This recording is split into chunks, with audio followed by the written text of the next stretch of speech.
What happens when a young red-haired girl from the streets of Scotland dares to challenge centuries of culture, fear and injustice in a foreign land thousands of miles from home? This is the story of Mary Slessor, the fearless missionary who walked into the heart of Nigeria and changed it forever. Born in 1848 in Aberdeen, Scotland, Mary was no stranger to hardship. Her father, an alcoholic, couldn't hold a job. By the age of 11, Mary was already working long, grueling hours in a jute mill to support her family.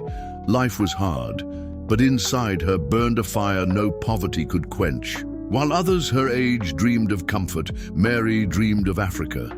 Inspired by the writings of the great missionary David Livingstone, she believed she could bring hope to places the world had forgotten, not with power or wealth, but with love, courage, and a Bible in her hand. In 1876, at the age of 28, she arrived in Calabar, a region in southern Nigeria known for deep-rooted traditions and dangerous ones.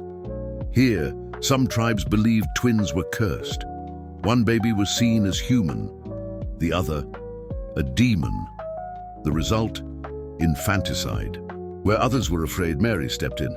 She rescued twins, took them in as her own, and even raised entire orphaned families. She walked barefoot through dangerous villages, spoke the local Efik language, dressed like the people, and earned their trust. They didn't see a foreigner. They saw a mother, a sister, a queen, and they called her the White Queen of Okoyong. But Mary wasn't just a missionary. She became a peacemaker, a judge, and an advocate for women. In a time when women had no voice, she taught girls to read, to believe, to lead. She stood between warring clans, speaking boldly against witchcraft killings, abuse, and superstition. Imagine a woman with no army, no government, yet she ruled hearts and shaped destinies with nothing but conviction and compassion. Even the British Empire took notice. They gave her the rare honor of being a vice-consul in Okoyong, the first woman in the empire to hold such a post in Africa. For nearly 40 years, Mary Slessor lived, worked, and served in Nigeria. She never married, never sought fame, and never left her mission. When she died in 1915, the entire region mourned.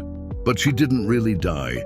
Her spirit lives in every child that now survives because of her stand. In every girl who now reads because she taught. In every heart that chooses peace because she believed it was possible. Mary Slessor once said, "Christ never was in a hurry. There was no rushing forward, no anticipating, no fretting over what might be.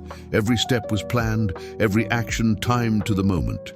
So let me ask you, what's stopping you from doing something great with your life? If a poor mill girl from Dundee could change the destiny of nations, what could you do with courage, compassion, and a dream? Her legacy reminds us all. You don't need perfect circumstances. You need a willing heart. The world doesn't need more celebrities. It needs more Mary Slessors. Be brave, be compassionate, be the change. Like, share, subscribe, and let her story light your fire.